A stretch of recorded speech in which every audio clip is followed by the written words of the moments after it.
Nós vivemos o tempo entre a Páscoa e o Pentecostes. E hoje na escola dominical nós falamos sobre alguns episódios e sobre ali aquela igreja nascente, aquela igreja que estava se formando em Jerusalém, e lemos os versículos 42 a 47 de Atos 2. Um pouquinho antes, ali naquele mesmo dia de Pentecostes, o apóstolo Pedro fizera um discurso, um sermão inaugural da sua carreira apostolar. E é sobre esse Pedro que eu quero falar hoje, sobre o que a ressurreição de Jesus Cristo é capaz de fazer nas nossas vidas. Quem é familiarizado com a Bíblia e quem já tem lá um tempo de vivência cristã, sabe um pouquinho dessa personalidade peculiar, singular, complexa, chamada apóstolo Pedro, principalmente antes do Pentecostes, antes da ressurreição. Pedro era um homem simples, um pescador, possivelmente alfabetizado, não muito, mas alfabetizado. Era um homem simples. Até hoje os pescadores no Brasil são pessoas muito simples, né? São os operários ali do mar. E Pedro tinha alguns traços de personalidade muito marcantes.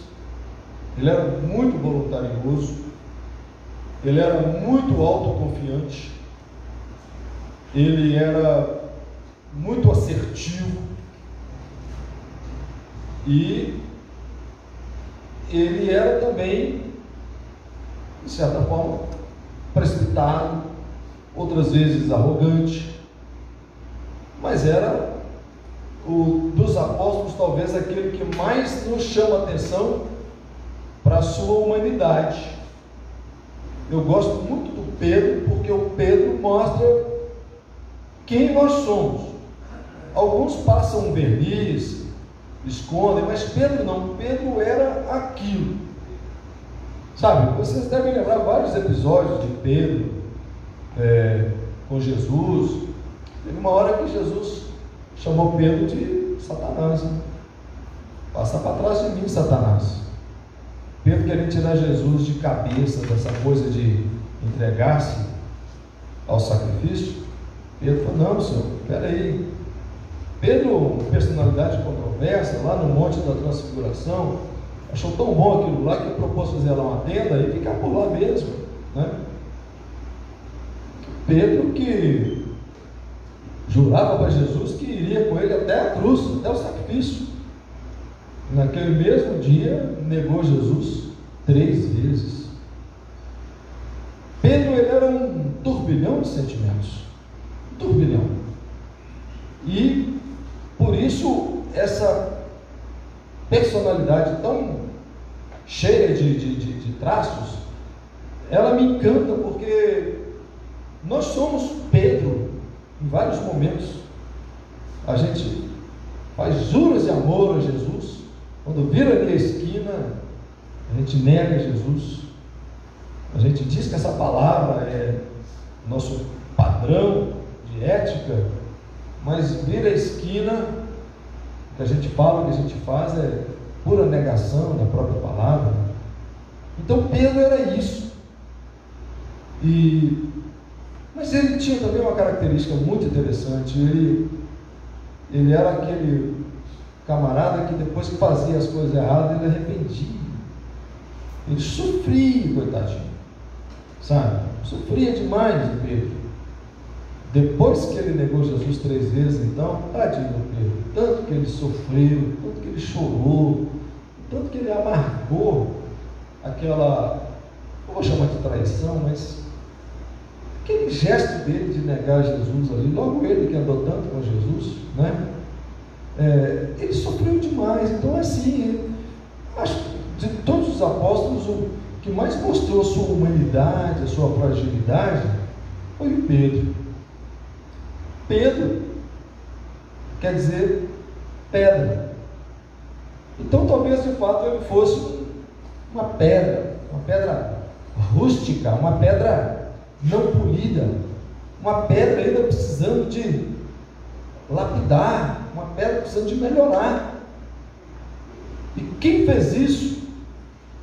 Deus operou em Pedro uma lapidação total através da ressurreição e do Pentecostes ali em Jerusalém, que obviamente o Pentecostes é um episódio dentro desse espaço da Páscoa, 50 dias após a ressurreição, tudo a ver com a ressurreição.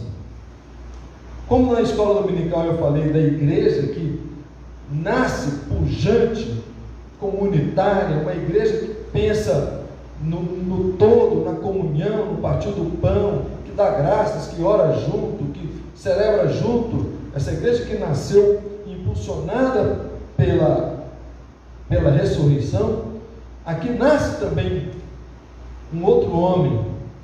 Agora já não é mais uma pedra bruta, mas é uma pedra lapidada. Agora é Pedro.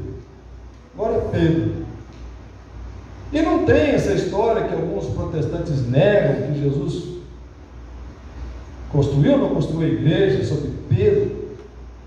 Pedro foi o grande apóstolo no início da vida da igreja. Grande apóstolo. A Igreja Católica Romana resolveu homenageá-lo dizendo que ele é o primeiro Papa. Nem se sabe ao certo se Pedro chegou a pastorear, a ser bispo de Roma. O que se sabe é que ele morreu, e a tradição diz que Pedro morreu crucificado de cabeça para baixo, passado ao fio da espada. Isso é o que a tradição diz. A Bíblia não traz esse registro para nós. Mas de um homem medroso, corajoso de um lado, que saca sua espada, que corta a orelha do servo do sumo sacerdote, que quer encarar a turma ali na espada, transforma-se nesse homem doce, esse homem que é um verdadeiro exemplo de vida cristã. E essa transformação, ela se operou em 50 dias, da morte de Jesus até o Pentecostes. Então, primeiramente, lá em Atos 2, primeira parte do versículo 14, fala assim: então se levantou Pedro com os 11, e erguendo a voz, advertiu-os nesses termos. Olha só, ele levantou-se diante de uma multidão, milhares e milhares de pessoas estavam ali. É o mesmo camarada que de noite, sozinho, com uma criada, negou Jesus. Ele estava sozinho com uma criada. Você estava com ele? Não, mas eu te vi. Não, viu? Não, não sou eu não. Ele disse: é Radeu, senhor. Ele era mineirinho, Pedro, né? É Radeu, não sou eu não. Você me viu aqui, mas é alguém parecido comigo. Não sou eu não. O mesmo que negou Jesus diante de uma criada, levanta-se diante de milhares e milhares de pessoas. Eu imagino que ali 10 mil, 15 mil pessoas, que só a conversão teve 10 mil, 3 mil que a Bíblia fala, eu multiplico por 3, porque aí tem mulheres, tem crianças, tem os servos, os escravos, vamos botar aí 10 mil, a igreja nasceu com 10 mil. Ele levanta-se e naquele discurso, naquela pregação, ele deu uma aula de conhecimento do Antigo Testamento, e ele deu uma aula de cristologia. Pedro, ele explica para as pessoas como é que Jesus veio, e ele fundamenta a vinda de Jesus nesse Salmo 118 que nós lemos aqui hoje na nossa liturgia, tá? Nesse Salmo 118. Então ele diz no versículo, ele fala a partir dos versículos 22, ele fala assim: varões israelitas, atendei atendei a estas palavras: Jesus o Nazareno, varão aprovado por Deus diante de vós com milagres, prodígios e sinais, os quais o próprio Deus realizou por intermédio dele entre vós, como vós mesmos sabeis, sendo este entregue pelo determinado desígnio e presciência de Deus, vós o matastes, crucificando-o por mãos de iníquos, deu no cravo e deu na ferradura. Pedro, sabe Jesus? Sabe? Aquele Jesus, aprovado por Deus, que realizou milagres aqui, fez prodígios por intermédio de Deus, sabendo, vocês o mataram. Vocês o mataram e ainda por mãos iníquas, ou seja, pelas mãos dos soldados romanos, pela mão do Império Romano. Deu nos judeus e deu no Império. Mexeu com as duas caixas de marimbondo. Esse é o Pedro, medroso, que negou Jesus diante de uma simples criada de noite. Não tinha nem plateia para ver ele negar. Era ele e ela ali, só os outros lá esquentando lá a fogueirinha. O mesmo que negou Jesus como uma criada, agora bota o dedo na cara daqueles que mataram Jesus, ainda fala assim: vós o matastes e ainda o entregastes a mãos iníquas. Como que Deus opera uma transformação tão grande em um homem em apenas 50 dias? Então ele dá uma aula de soterologia, ou seja, de salvação. Ele fala do plano de salvação que Deus prescientemente já tinha organizado, enviando a Jesus Cristo. E aí ele vai no versículo 24: o qual, porém, Deus ressuscitou, rompendo os grilhões da morte, porquanto não era possível que ele ficasse retido por ela. E aí o que ele faz? Cita o Salmo de Davi.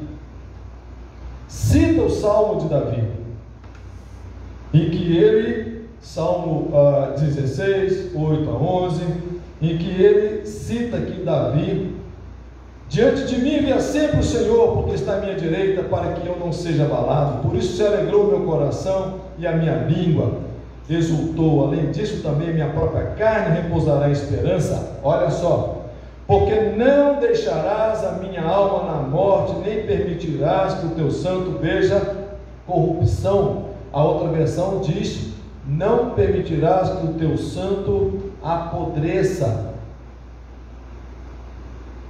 Fizeste-me conhecer os caminhos da vida, encher-me-ás de alegria na tua presença. E esse salmo de Davi é uma profecia da ressurreição. Esse salmo é o próprio Messias dizendo: não deixarás que a minha carne apodreça no túmulo, não deixarás que eu conheça a vergonha, e me levantarás, como diz aqui, encher-me-ás de alegria na tua presença. Profecia de Davi. Foi lá Pedro. Será que Pedro teve tempo de preparar esse sermão como eu tive para preparar esse sermão aqui hoje? Certamente que não. Pedro não esperava. Pedro não estava escalado para pregar no dia de Pentecostes, gente. Ele não estava escalado. Ele nem sabia que ia acontecer aquele rebuliço lá.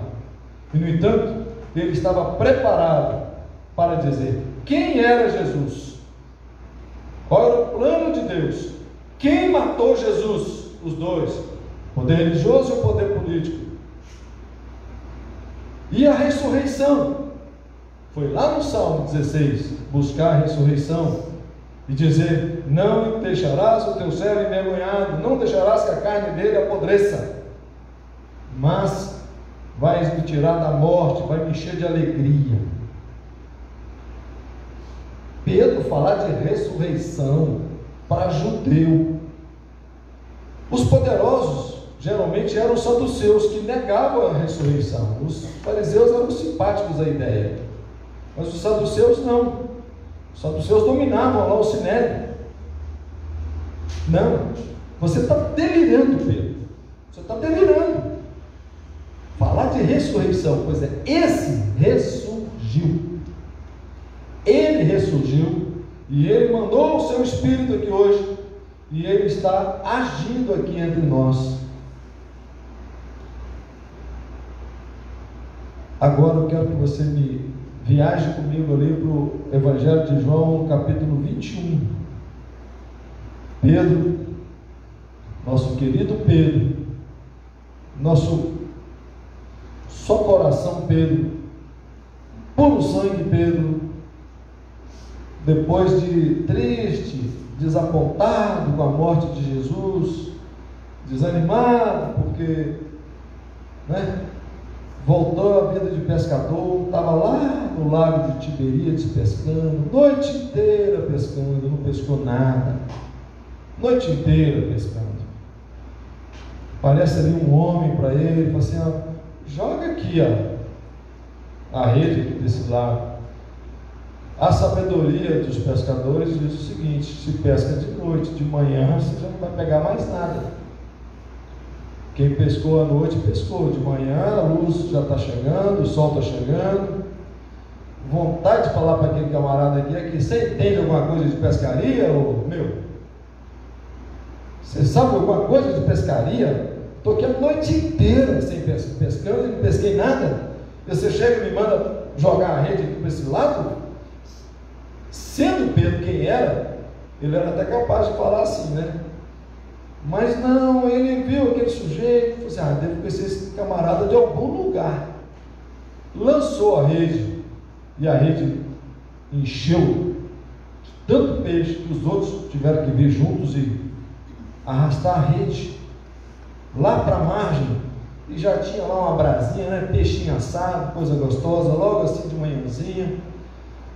E na hora que Jesus começou a falar, eles reconheceram: é o Senhor, é o Senhor. Só que ali Jesus teve um diálogo íntimo com Pedro. Jesus pergunta para Pedro: Pedro, tu me amas? Ele ama o Senhor. Aí Jesus: Pedro, tu me amas mais do que estes daqui? Difícil, amo o Senhor, te amo mais do que esses daqui, os demais discípulos, até mais do que o João, o discípulo amado, até mais do que Tiago. Pedro, tu me amas mais do que esses daqui? Logo Pedro tinha negado Jesus.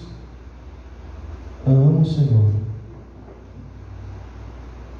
Pedro, terceira vez Jesus fala: Pedro, tu me amas verdadeiramente? Aí o Pedrão desabou em choro: Senhor, tu sabes todas as coisas, tu sabes que eu te amo, Senhor. Os estudiosos do grego dizem que os dois tu me amas se referem a fileu, amigo, amizade. Amor em grego tem três possibilidades: fileu, amizade; eros, é o amor sexual; e ágape, que é o amor de Deus celestial, comunhão com Deus. E diz os estudiosos que no terceiro tu me amas, Jesus perguntou assim: não estou te perguntando como amigo não, Pedro. Olha que coisa linda, Pedro, não estou te perguntando como amigo não, estou te perguntando é como Deus. E você, Pedro, falou assim: Senhor, tu sabes todas as coisas, todas as coisas. Ali naquela resposta houve a verdadeira conversão de Pedro. Ali naquela resposta Pedro entendeu tudo que ele não tinha entendido antes. Pedro era um companheiro, Pedro era um aliado, Pedro era um soldado, Pedro estava aí para qualquer coisa. Mas ali Pedro entendeu que era mais do que companheirismo que Jesus pedia. Jesus pedia um amor incondicional, um amor ágape, comunhão com Deus. É esse amor ágape que nos transforma, que nos traz a vida nova, que nos traz a transformação. É o ágape, é o amor de Deus conosco e nós com Deus, que nos faz diferentes, que nos faz ser resilientes, que nos faz ser resistentes, mesmo quando o cenário é desfavorável. É o ágape.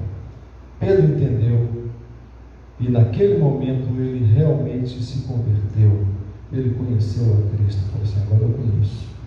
Ele poderia falar como Jó falou antes: eu te conhecia de andar com você, mas agora eu te conheço mesmo, agora não tem jeito. Eu estou totalmente amarrado ao Senhor, da agora para frente. E Pedro certamente abandonou aquele barco novamente. Não vou mais pescar, vou para junto dos discípulos, vou para Jerusalém, Jesus mandou ficar lá, estamos juntos lá e seja o que Deus quiser. E sai aquele homem que era medroso, voluntarioso, que era um homem intempestivo, irascível, e levanta-se no meio da multidão, bota o dedo em riste na cara de todo mundo e fala: vocês o mataram. E com mãos impuras, ainda chamou os soldados romanos de impuros. Como é que se entrega um irmão judeu na mão do soldado romano? Como é que você faz uma coisa dessa? Nem isso, né? Podia preservar, não quer matar, mas mata aqui entre nós. Não, matou e colocou na mão dos soldados impuros, na mão do império. Colocaram Jesus na mão de quem nos escraviza, de quem nos explora.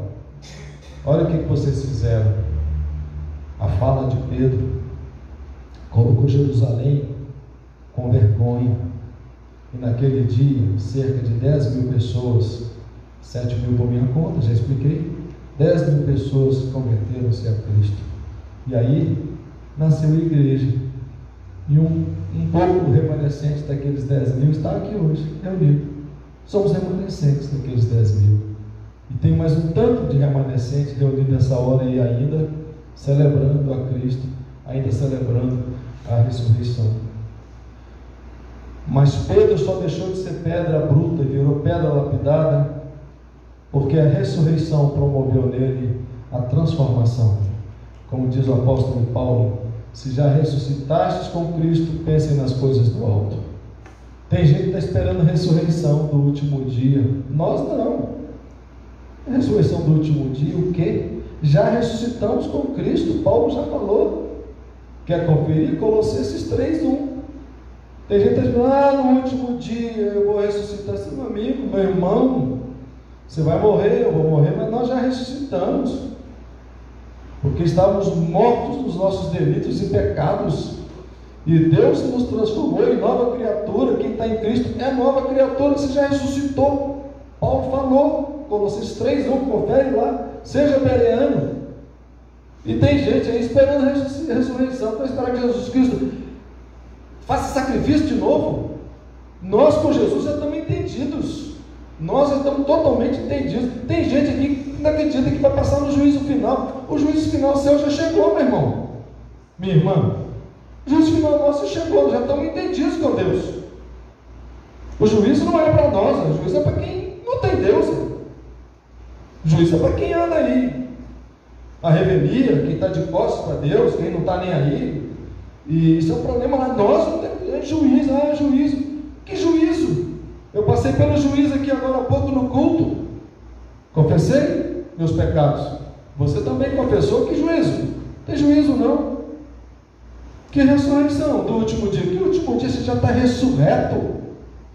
Se vós estáis ressuscitados com Cristo, pensai nas coisas do alto, não nas coisas da terra. Mas não é não preocupar com a tampinha que vai jogar lá no lixo que vai matar o bicho, não. É para preocupar, isso tem que preocupar. É não pensar no amor ao dinheiro, no amor à luxúria, no amor aos prazeres, né? Nessa vida aí, sem preocupar com o semelhante. É isso. Preocupar com a terra, claro, a criação de Deus. E só vai haver salvação completa se a terra estiver restaurada. Enquanto não estiver restaurada, não tem salvação. A criação geme. A ressurreição transformou Pedro. E o meu desejo, meu irmão, minha irmã, é que a ressurreição transforme você. Que ela transforme a mim.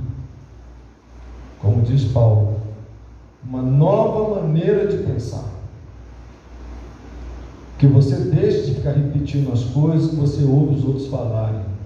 Que você procure ter uma experiência com Deus. Deus, me explica esse negócio aqui. Deus, só para finalizar mesmo, que você seja transformado para que quando você passar diante de um preto sendo açoitado em pelourinho, indo para a missa, e o seu filho te perguntar: pai, o que é aquilo? Aquilo é um escravo fujão desobediente que está apanhando. E era tão normal. Se a gente dissesse, viemos para a igreja hoje e passamos ali na Praça Raul Soares e tinha lá um preto sendo açoitado, qual seria a nossa reação? Não é verdade? Então, muitas coisas que hoje a gente não entende direito, amanhã a gente vai ter vergonha de dizer assim: eu concordava com tudo isso. Eu concordava que preto fosse açoitado na praça. Como é que eu concordava com uma coisa dessa, gente? Mas o pastor falava que não era, que preto não tinha alma, então tá bom. Pense nisso, meu irmão, e deixa a ressurreição transformar você. Deixa Cristo promover em você uma nova vida. Vamos orar? Eu te convido a ficar de pé, porque logo em seguida nós vamos orar a oração para o Senhor e Senhor. Deus, muito obrigado, Senhor. Obrigado pela vida do nosso querido apóstolo Pedro. Obrigado porque ele foi um grande exemplo da humanidade que fala em nós. Humanidade que mostra nossos defeitos, nossos erros, nossas hesitações. E muito obrigado pelo testemunho dele ali em Jerusalém, Senhor. Um homem medroso se tornou um homem corajoso, vigoroso, um dos pais da igreja que o Senhor levantou para fazer com que o teu evangelho fosse conhecido e chegasse aqui até nós. Muito obrigado, Deus. E Deus, nós te pedimos que a ressurreição também provoque transformações em nossas vidas, transformações na nossa maneira de pensar, transformações, Senhor Deus, que venham trazer paz, amor, acolhimento àquele que necessita, ao débil. Venha, Deus querido, fazer com que vivamos verdadeiramente vida nova em Cristo Jesus, por meio da ressurreição do teu Filho amado. Nós te agradecemos, nós oramos e queremos expressar tudo mais na oração que Ele nos ensinou a orar, dizendo: Pai nosso que estás nos céus, santificado seja o teu nome, venha o teu reino, seja feita a tua vontade, assim na terra como nos céus. O pão nosso de cada dia nos dá hoje, e perdoa-nos as nossas dívidas, assim como nós perdoamos aos nossos devedores. E não nos deixes cair em tentação, mas livra-nos do mal, pois teu é o reino, o poder e a glória para sempre. Amém. Que a graça do Senhor Jesus Cristo e o amor de Deus e a comunhão do Espírito Santo seja com todos vós. E o povo de Deus disse: amém. Vamos de novo, com força. E o povo de Deus disse: amém. Vamos em paz.